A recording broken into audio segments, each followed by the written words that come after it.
저는 원래 걱정이 많은 사람입니다.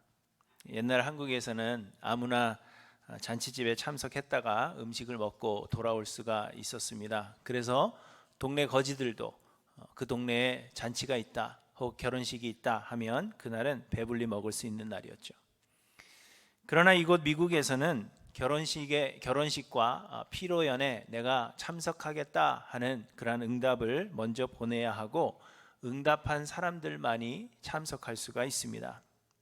요즘은 한국도 아마 그렇게 변해가는 것 같은데, 저는 참석 여부에 이미 참석하겠다라고 답을 해놓고도 혹 그날 내 이름이 빠져 있으면 어떡하나 이런 것들을 걱정한다고 여러 차례 말씀을 드렸습니다.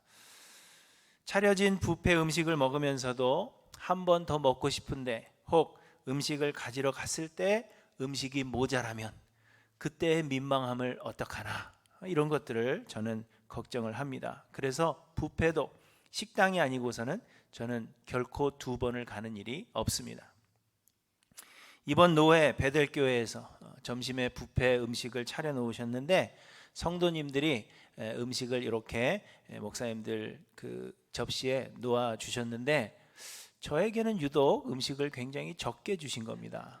그래서 내가 베들교회 목사님들한테 뭐 잘못한 것이 있나 뭐 그런 생각이 들 정도로 너무 적게 주셨어요.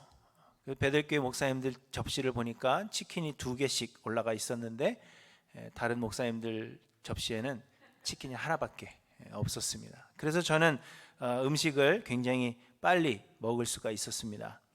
목사님들이 저보고 가서 더 먹으라 그렇게 말씀을 하셨지만 그럼에도 불구하고 제가 갔을 때 혹 음식이 없다든지 혹은 음식을 다 치우셨을 때 그때 그 접시를 들고 있는 민망함을 어떡할까, 이런 것을 걱정해서 저는 한 번만 먹었습니다. 먼 길을 운전하고 가야 할 때에는 제가 갑자기 배가 아프면 어떡하나 이런 걱정을 합니다. 그래서 저는 먼 길을 갈 때 레스트 에어리아가 어디에 있으며 몇 마일마다 화장실이 있는가 이런 것들을 계산해서 좀 더 오래 가야 될 때에는 반드시 레스트 에어리아에 들려서 갑니다.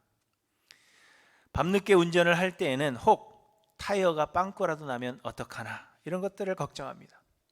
그래서 지난번 제 아들이 펜싱 대회를 위해서 타주로 갔을 때 시합이 길어지면 밤늦게 운전을 하고 돌아와야 하기 때문에 1차전에 탈락해 주기를 간절히 기도했던 사람이 바로 저입니다. 기도를 안 해도 2차전으로 올라갈 수 있는 실력이 되지 못하지만 그래도 혹 이번에는 뒷걸음질 치다가 결승까지 올라가면 어떡하나 뭐 이런 쓸데없는 걱정을 하는 사람이 바로 저입니다. 설교할 때 배가 아프면 어떡하나 이런 걱정을 하기 때문에 주일 전에는 음식을 최대한으로 가려서 먹고 웬만하면 아침은 먹지 않으려고 합니다. 이처럼 저는 걱정이 많은 사람입니다. 이런 사소한 것들을 걱정하니까 인생의 큰 일들은 얼마나 걱정을 많이 하겠습니까? 아직도 20여 년을 더 목회해야 하는데 아무런 문제 없이 목회할 수 있을지를 항상 걱정하고, 이 험한 세상에 자녀들이 제대로 바르게 커줄 것인지, 그리고 이 자녀들이 문제 없이 이 세상을 살아갈 수 있을 것인지 이러한 것들을 걱정합니다. 치솟는 물가 때문에도 걱정이 많고 불안한 치안 문제 때문에도 걱정을 합니다. 요즘은 가족 중 한 사람이라도 갑자기 기침을 한다든지 하면 걱정이 되고, 아들이 차를 타고 나가면 돌아올 때까지 걱정이 됩니다.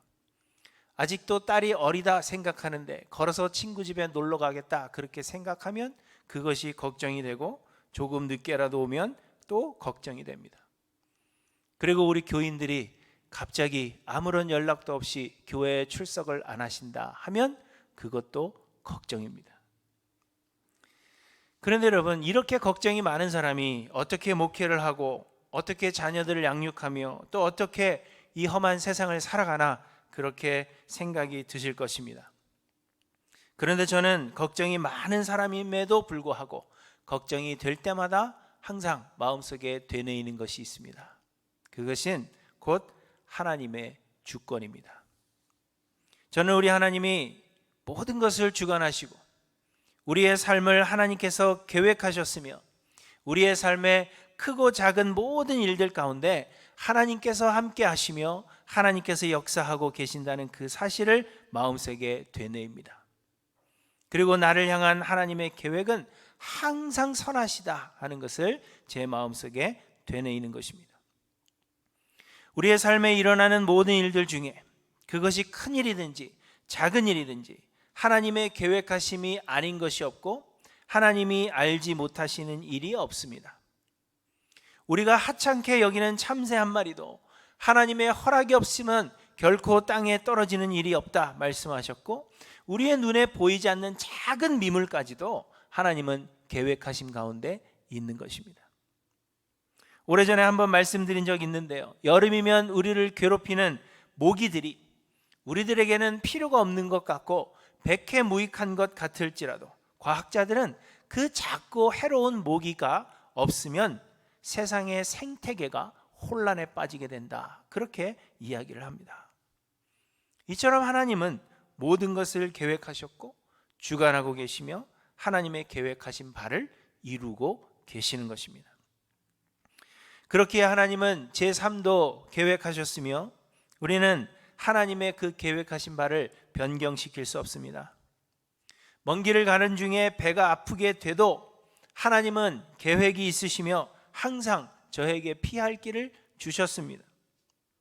목사 안수를 받고 20여 년을 목회를 감당하는 동안 아직까지는 한 번도 배가 아파서 설교를 못한다거나 혹은 몸이 아파서 설교를 하지 못한 일이 한 번도 없습니다. 그리고 혹 제가 걱정하는 그러한 일이 일어난다고 해도 거기에도 하나님의 뜻하신 바가 있으며 하나님은 우리에게 피할 길과 이겨낼 힘을 주실 것입니다. 그렇기 때문에 여러분, 저는 걱정이 많은 사람임에도 불구하고 이 하나님의 주권을 믿고 의지함으로 사역과 제 삶을 감당할 수가 있는 것입니다. 제가 혹 설교 중에 화장실을 가야 하는 일이 생기게 된다면 거기에도 하나님의 뜻이 있습니다. 여러분은 그러면 어떻게 하셔야 되겠습니까? 제가 돌아올 때까지 찬양과 묵상을 하고 계시면 되는 겁니다. 별일 아닙니다. 큰일 아닙니다. 하나님이 모든 것을 계획하십니다. 이사야 선지자가 하나님의 말씀을 전하던 그때 유다는 위기에 처해 있었습니다. 아수르가 주변의 여러 나라들을 정복하고 패망케 했으며 같은 동족 북이스라엘까지도 아수르에 의해서 멸망했습니다. 아수르는 그 세력을 유다 남쪽에 있는 애굽까지 넓혀가기를 원했고, 그래서 그 길목에 있던 유다를 애워싸고 위협했습니다. 하나님은 선지자를 통하여서 걱정하지 말고 염려하지 말라 말씀하시며 세상이나 우상을 의지하지 말고 하나님만을 의지하라고, 하나님께서 그 아수르를 멸하실 것이라고 말씀하셨지만 바로 앞에 놓여 있는 그 위협 앞에 유다 백성들은 걱정하지 않을 수가 없었던 것입니다. 그래서 하나님은 오늘 본문에서 또다시 유다의 구원을 약속하시면서 유다가 걱정하거나 두려워하지 않을 그 이유가 무엇인지를 우리에게 말씀하고 있는 것입니다. 여러분, 무엇보다도 우리가 걱정하지 않을 이유는 하나님이 세상을 창조하신 창조주시오 또한 온 세상의 주인이시기 때문입니다. 오늘 본문 1절에 보시면 야곱아 너를 창조하신 여호와께서 지금 말씀하시느니라, 이스라엘아 너를 지으신 이가 말씀하시느니라, 이렇게 말씀하십니다. 하나님께서 야곱 곧 이스라엘을 창조하셨으며 이스라엘을 지으셨다, 그렇게 말씀하십니다. 7절에도 내 이름으로 불려지는 모든 자 곧 내가 내 영광을 위하여 창조한 자를 오게 하라, 그를 내가 지었고 그를 내가 만들었느니라, 이렇게 말씀하십니다. 하나님께서 창조하셨고 하나님께서 지으셨으며 하나님께서 만드셨다는 것입니다. 또 15절입니다. 나는 여호와 너희의 거룩한 이요 이스라엘의 창조자요 너희의 왕이니라, 이렇게 말씀하십니다. 하나님이 이스라엘을 창조하신 창조주시요 또한 왕이시라는 것입니다. 그리고 21절에 이 백성은 내가 나를 위하여 지었나니 나를 찬송하게 하려 함이니라, 이렇게 말씀하십니다. 하나님께서 이스라엘을 창조하시고 하나님께서 만드셨다는 것입니다. 그런데 여러분, 하나님께서 창조하신 것은 비단 이스라엘뿐만이 아니라 하나님은 온 세상을 창조하신 창조주시오. 그렇기 때문에 하나님이 온 세상의 주인이시며 또한 온 세상을 다스리시는 왕이시라는 것을 말씀하시는 것입니다. 창세기 1장 1절은 태초에 하나님이 천지를 창조하시니라 이렇게 분명하게 말씀하십니다. 이스라엘만이 아니라 하나님이 천지를, 온 세상을 창조하셨습니다. 느헤미야 9장 6절에 보시면 오직 주는 여호와시라 하늘과 하늘들의 하늘과 1월 성신과 땅과 땅 위의 만물과 바다와 그 가운데 모든 것을 지으시고 다 보존하시오니 모든 천군이 주께 경배하나이다 이렇게 말씀하십니다. 이사야 45장 18절에 말씀하십니다. 여호와는 하늘을 창조하신 하나님이시며 땅도 조성하시고 견고케 하시되 헛되이 창조치 아니하시고 사람으로 거하게 지으신 자신이라 이렇게 말씀하십니다. 그리고 요한계시록 4장 11절에도 우리 주 하나님이여 영광과 존귀와 능력을 받으시는 것이 합당하오니 주께서 만물을 지으신지라 만물이 주의 뜻대로 있었고 또 지으심을 받았나이다 하더라 이렇게 말씀하십니다. 하나님께서 세상을 창조하신 것은 분명한 사실입니다.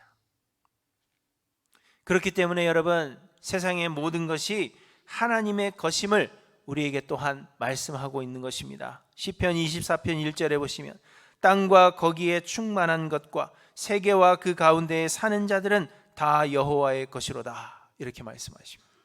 시편 50편에서도 삼림의 짐승들과 뭇 산의 가축이 다 내 것이며 산의 모든 새들도 내가 아는 것이며 들의 짐승도 내 것임이로다 이렇게 말씀하고 있습니다. 이스라엘도 하나님의 것이지만 애굽도 하나님의 것이요 이스라엘을 괴롭히고 있는 아수르도 하나님의 것이며 그 후에 일어나서 유다를 멸망케 할 바벨론도 하나님의 것이다 그렇게 말씀하고 있는 것입니다. 그래서 여러분, 하나님은 온 세상의 창조주시오 주인이실 뿐만 아니라 또한 왕이시며 그래서 세상 모든 것이 하나님의 말씀에 순종하지 않을 수가 없다는 것을 말씀해 주시는 것입니다. 예레미야 10장 12절에 여호와께서 그 권능으로 땅을 지으셨고 그 지혜로 세계를 세우셨고 그 명철로 하늘들을 펴셨으며 그가 목소리를 발하신즉 하늘에 많은 물이 생기나니 그는 땅 끝에서 구름이 오르게 하시며 비를 위하여 번개하게 하시며 그 곳간에서 바람을 내시거늘 이렇게 말씀하십니다. 하나님이 세상의 창조주시오 주인이시오 온 세상을 다스리시는 왕이시기 때문에 하나님이 말씀하시면 온 세상이 하나님께 순종할 수밖에 없다는 것입니다. 복음서에 보시면 제자들이 예수님과 함께 배를 타고 가는데 예수님께서 피곤하셔서 배 밑창에서 주무시고 계셨습니다. 그런데 갑자기 강한 바람이 불고 아주 큰 파도가 일어서 배에 물이 가득하고 배가 파선의 위기에 처하게 되었습니다. 제자들이 급히 예수님을 깨우며 말합니다. 선생님이여 우리가 죽게 된 것을 돌보지 아니하시나이까 이렇게 부르짖습니다. 그러자 예수님께서 깨어서 바람을 꾸짖으시며 바다더러 이르시되 잠잠하라 고요하라 하시니 바람이 그치고 아주 잔잔하여지더라 이렇게 말씀하십니다. 그러자 제자들이 두려워하며 이야기하죠. 그가 누구시기에 바람과 바다도 순종하는가? 이 말씀은 주께서 말씀하시면 하늘도 땅도 세상의 모든 피조물들이 하나님께 순종할 수밖에 없는 것임을 우리에게 말씀하고 있는 것입니다. 또 예수님께서 잡히시기 전 예루살렘에 입성하실 때 예수님은 제자 중에 두 사람을 보내시며 너희는 맞은편 마을로 가라. 그리로 들어가면 아직 아무도 타보지 않은 나귀 새끼가 매어 있는 것을 보리니 풀어 끌고 오라 이렇게 말씀하셨습니다. 그리고는 만일 누가 너희에게 어찌하여 이것을 푸느냐 묻거든 주가 쓰시겠다 하라 이렇게 말씀하십니다. 그래서 제자들이 어떻게 했죠? 그대로 했습니다. 나귀 새끼를 풀어 가져가려 하는데 주인이 옵니다. 이것을 왜 푸느냐? 그때 제자들이 이야기합니다. 주께서 쓰시겠다. 그러자 이 주인이 그 나귀를 주었다는 것, 그것을 우리에게 말씀하십니다. 이 말씀 역시도 하나님께서 모든 것의 주인이 되시며 그렇기에 세상 모든 만물이 하나님께 복종하지 않을 수 없다 하는 것을 우리에게 말씀하고 있는 것입니다. 그런데 여러분, 그 하나님께서 세상의 창조주시오 주인이시오 온 세상을 다스리시는 왕 되시는 하나님께서 우리의 구원을 계획하시고 명령하셨다는 것입니다. 그렇기 때문에 그 누구도 하나님의 그 계획을 막을 수가 없고 변경할 수가 없습니다. 모든 만물이 하나님께 순종할 수밖에 없으며 하나님께서 행하시면 그 일은 반드시 이루신다 하는 것을 우리에게 말씀하고 있는 것입니다. 그래서 여러분, 오늘 본문 14절에 보십시오. 과연 태초로부터 나는 그이니 내 손에서 건질 자가 없도다. 내가 행하리니 누가 막으리요? 이렇게 말씀하는 것입니다. 창조주 하나님, 온 만물의 주인이시오 왕이신 하나님께서 우리의 구원을 명령하셨기 때문에 하나님께서 우리를 구원하시리라 약속하셨고 그것을 계획하셨고 그리고 명령하셨기 때문에 하나님이 행하시는 일은 누구도 막을 수가 없는 것입니다. 그렇기 때문에 하나님이 우리를 구원하실 것, 그것은 너무나도 분명한 것이요 그러므로 우리는 모든 순간에서 걱정할 것이 없다는 것을 우리에게 말씀해 주십니다. 여러분, 기억하십시오. 우리의 하나님은 세상의 창조주시오 주인이시오 왕이십니다. 그 왕 되신 하나님께서 여러분의 구원을, 우리의 구원을 계획하셨고 명령하셨습니다. 하나님 우리를 반드시 구원하십니다. 그러므로 여러분, 어떤 환경에도 두려워하지 않으시는 저 여러분들 되시기를 간절히 소망합니다. 그리고 둘째로 우리가 걱정하지 않을 이유는 그 하나님께서 우리를 택하셨기 때문입니다. 1절 하반절을 보시면 너는 두려워하지 말라. 내가 너를 구속하였고 내가 너를 지명하여 불렀나니 너는 내 것이라. 이렇게 말씀하십니다.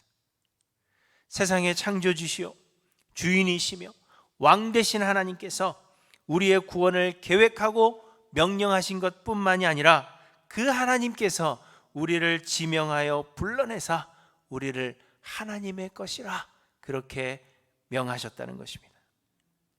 그렇게 우리는 하나님의 특별한 소유가 되었고 그래서 하나님은 우리를 구원하시고 끝까지 보호하실 것이 당연하다는 것입니다. 본문 4절에 보시면 내가 내 눈에 보배롭고 존귀하며 내가 너를 사랑하였은즉 이렇게 말씀하십니다. 그 하나님께서 우리를 택하여 너는 내 것이라 그렇게 말씀하셔서 우리가 존귀한 존재가 되었기 때문에 하나님은 우리를 반드시 구원하시는 것입니다. 그런데 여러분, 하나님께서 우리를 택하사 하나님의 것 삼으신 데에는 하나님이 치르신 희생, 그 값이 엄청난 것입니다. 오늘 보면 3절 하반절부터 보시면 이렇게 말씀하십니다. 내가 애굽을 너의 속량물로 구스와 스바를 너를 대신하여 주었노라. 내가 내 눈에 보배롭고 존귀하며 내가 나를 사랑하였은즉 내가 내 대신 사람들을 내어주며 백성들이 내 생명을 대신하리니 두려워하지 말라. 이렇게 말씀하십니다. 하나님은 이 짧은 구절에서 속량물이라는 단어와 대신하다 하는 단어를 여러 번 사용하십니다. 죄에 따른 그 형벌에 대해서는 유다가 벌을 받는 것이 마땅하지만 하나님께서 유다 대신 다른 나라들을 벌하셨다는 것입니다. 그런데 여러분, 이는 곧 하나님께서 유다를 벌하시기를 참으셨다 하는 것을 말씀하고 있는 것입니다. 왜냐하면 신학적으로 볼 때에는요, 애굽이나 구스나 스바나 다른 어떤 나라들도 모두 그들의 죄 때문에 하나님의 심판을 받는 것이기 때문에 유다를 위한 속량물이 되지 못하기 때문입니다. 다만 하나님은 그의 택하신 백성 유다를 향하여 오래 참으셨다라는 것을 말씀하시기 위해서 오늘 본문에 내가 다른 나라를 너희의 속량물로 주고 그들이 너의 죄를 대신하겠다. 그렇게 말씀하고 있는 것입니다. 그리고 실제로 하나님은 이스라엘 백성들로 하여금 짐승을 속죄의 제물로 바치게 하사 그들의 죄를 용서하시고 계속해서 오래 참아 오셨던 것입니다. 그러나 여러분 아시는 대로 이스라엘이 드리는 제사로는 그들의 죄를 온전히 사할 수 없었으며 이스라엘은 그래서 동일한 제사를 제사장들을 통하여 반복해야만 했습니다.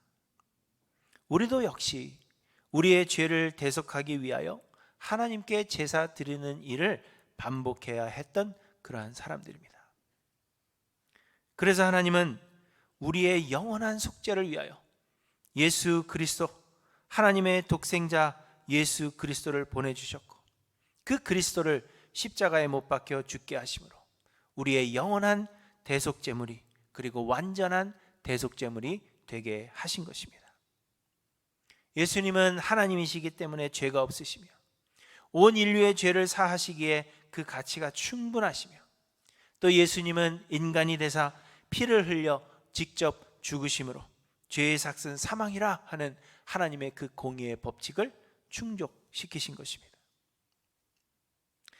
하나님께서 우리를 하나님의 자녀로 택하신 것은 우리의 입장에서는 우리에게 거저 주시는 은혜일지라도 하나님은 우리를 택하시기 위해서 표현할 수 없이 엄청난 희생을 치르신 것입니다. 우리는 이 놀라운 은혜를 거저 받았지만 그러나 이것은 공짜가 아니라 하나님은 우리가 감당할 수 없고 생각할 수 없는 엄청난 값을 바로 그의 독생자 예수 그리스도의 그 보혈을 우리에게 주심으로 인하여 그 보혈을 흘리심으로 인하여 엄청난 값을 치르고 우리를 택하신 것입니다. 그래서 어떤 목사님은 예전에 이제 우리는 예수님 짜리가 되었다 이렇게 표현하셨습니다. 예수님 짜리, 100원을 주고 사면 100원짜리, 1000원을 주고 사면 1000원짜리죠. 그런데 우리는 하나님의 독생자 예수 그리스도를 피값을 주고 사셨기 때문에 우리는 예수님 짜리가 되었다는 것입니다. 곧 하나님이 우리를 예수님처럼 그렇게 생각하신다는 거죠. 여러분, 우리의 가치는 형편없는 것일지라도 하나님께서 치르신 값으로 인해 우리는 하나님 앞에 보배롭고 존귀한 존재가 되었다는 것입니다. 그렇게 하나님은 우리를 결코 버리지 않으시며 우리를 구원하사 우리를 보호하실 것입니다. 이것이 우리가 두려워하지 않을 이유가 되는 것입니다. 그리고 셋째로 우리가 두려워하지 않을 이유는 하나님은 하나님의 영광을 위해서 일하시기 때문입니다. 온 세상에서 하나님만이 영광 받으시기 합당하시며 하나님은 영광 받으시기를 원하십니다. 그래서 하나님은 온 세상을 창조하셨고 우리를 만드셨습니다. 시편 19편에 보시면 하늘이 하나님의 영광을 선포하고 궁창이 그의 손으로 하신 일을 나타내는도다 이렇게 말씀하십니다. 로마서 1장에서는 창세로부터 그의 보이지 아니하는 것들 곧 그의 영원하신 능력과 신성이 그가 만드신 만물에 분명히 보여 알려졌나니 이렇게 말씀하십니다. 하나님께서 창조하신 창조의 세계는 이미 하나님의 영광을 드러내고 있다는 것입니다. 봄이면 피어오르는 그 새싹과 아름다운 꽃들, 여름이면 아름답게 피어나는 그 꽃들과 찬란한 하늘, 그리고 가을이 되면 우리에게 주는 그 열매들과 이렇게 아름답게 변해가는 단풍들, 그리고 겨울이 되면 우리에게 안식을 주는 그 모든 것들을 통하여 하나님이 하셨다는 것을, 하나님의 영광을 창조의 세계는 이미 드러내고 있다는 것입니다. 그리고 하나님은 그 하나님의 영광을 위하여 우리를 창조하셨습니다. 7절에 보시면 내가 내 영광을 위하여 창조한 자를 오게 하라 이렇게 말씀하십니다. 그리고 21절에 이 백성은 내가 나를 위하여 지었나니 나를 찬송하게 하려 함이니라 이렇게 말씀하십니다. 여러분, 이 말씀은 우리가 하나님의 영광을 찬양해야 한다 하는 그러한 말도 되지만 그보다는 하나님께서 우리를 통하여 하나님의 영광을 드러내시는 일에 사용하실 것이다 하는 그 의미가 더 큰 것입니다. 곧 하나님은 우리를 끝까지 구원하심으로 인하여 아무런 공로도 없고 가치도 없는 우리와 같은 미천한 자들을 구원하시는 그 구원의 역사를 통하여 하나님의 영광을 드러내시기를 원하신다는 것입니다. 하나님은 하나님이 영광 받으시기 위해서 우리는 공로가 없지만 그래도 우리의 구원을 이루신다는 것을 말씀하고 있는 것입니다. 이스라엘 백성들이 광야에 머물면서 금송아지를 만들었을 때 여러분 그 말씀 제가 여러 번 드렸죠. 하나님은 범죄한 이스라엘을 진멸하시겠다. 그리고 내가 모세 너를 통하여 새로운 나라를 만들겠다. 그렇게 말씀하십니다. 그러자 모세가 무엇이라 말합니까? 하나님, 어찌하여 애굽 사람들이 이르기를 여호와가 자기의 백성을 산에서 죽이고 지면에서 진멸하려는 악한 의도로 인도해 내었다고 말하게 하시려 하나이까? 이렇게 이야기합니다. 하나님께서 만약 이 자리에서 이스라엘을 구원하지 않으신다면, 이스라엘의 죄로 인하여 이스라엘을 진멸하신다면 여호와의 이름이 애굽 사람들 앞에서 조롱거리가 될 것입니다. 그것을 이야기하고 있는 것입니다. 하나님의 영광이 되지 못합니다. 그래서 하나님은 하나님의 영광을 위하여 이스라엘을 진멸하시리라 하는 그 계획을 거두십니다. 여러분 오늘 본문에서도 보시면 우리가 증인이라 그렇게 말씀하십니다. 10절에 너희는 나의 증인 나의 종으로 택함을 입었나니 이렇게 말씀하시고 12절에도 그러므로 너희는 나의 증인이요 나는 하나님이니라 이렇게 말씀하십니다. 우리는 하나님의 증인이라 그렇게 말씀하십니다. 그런데 여러분 과연 우리가 무엇을 나타내는 증인이라 말씀하시는 것입니까? 우리가 어떻게 증인이 되는 것입니까? 로마서 3장에 보시면 모든 사람이 죄를 범하였음에 하나님의 영광에 이르지 못하더니 그리스도 예수 안에 있는 성령으로 말미암아 하나님의 은혜로 값없이 의롭다 하심을 얻은 자 되었느니라 이렇게 말씀하십니다. 그걸 우리는 공로도 자격도 없지만 그럼에도 하나님이 우리에게 구원의 은혜를 베푸셨다 그걸 말씀하고 있는 것입니다. 그런데 그렇게 하신 이유에 대해서 우리에게 공로도 자격도 없지만 우리에게 은혜를 베푸신 이유에 대해서 25절에 계속 말씀하십니다. 이는 하나님께서 길이 참으시는 중에 전에 지은 죄를 간과하심으로 자기의 의로우심을 나타내려 하심이니 이렇게 말씀하십니다. 곧 하나님은 죄인된 우리를 용서하시고 값없이 의롭다 하심으로 말미암아 하나님이 의로우시다는 것을 나타내려 하셨다는 것입니다. 우리는 죄가 많고 형벌을 받아 마땅한 자들임에도 불구하고 하나님이 우리를 용서하시고 구원하시고 우리를 위하여 예수 그리스도를 보내사 십자가에 못 박으시는 그것을 통하여 하나님이 얼마나 의로우신 분이신가 그것을 나타내려 하셨다는 것입니다.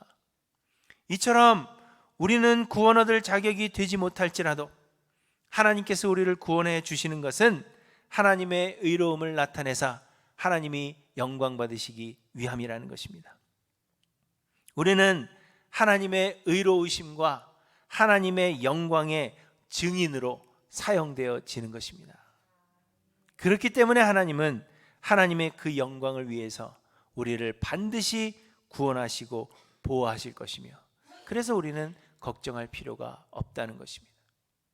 나에겐 공로가 없고 아무리 돌아보아도 나는 가치가 없지만 그럼에도 불구하고 하나님은 하나님의 영광을 위하여 여러분들에게 예수 그리스도로 인하여 시작된 그 구원을 끝까지 이루실 것입니다. 사랑하는 성도 여러분, 저는 걱정이 많은 사람입니다. 제가 왜 속이 안 좋고 밤에 잠을 잘 못 자겠어요? 쓸데없는 걱정하느라 그래요. 저희 집에는 천장에 그 팬이 없습니다. 왠지 아세요? 자다가 떨어질까 봐.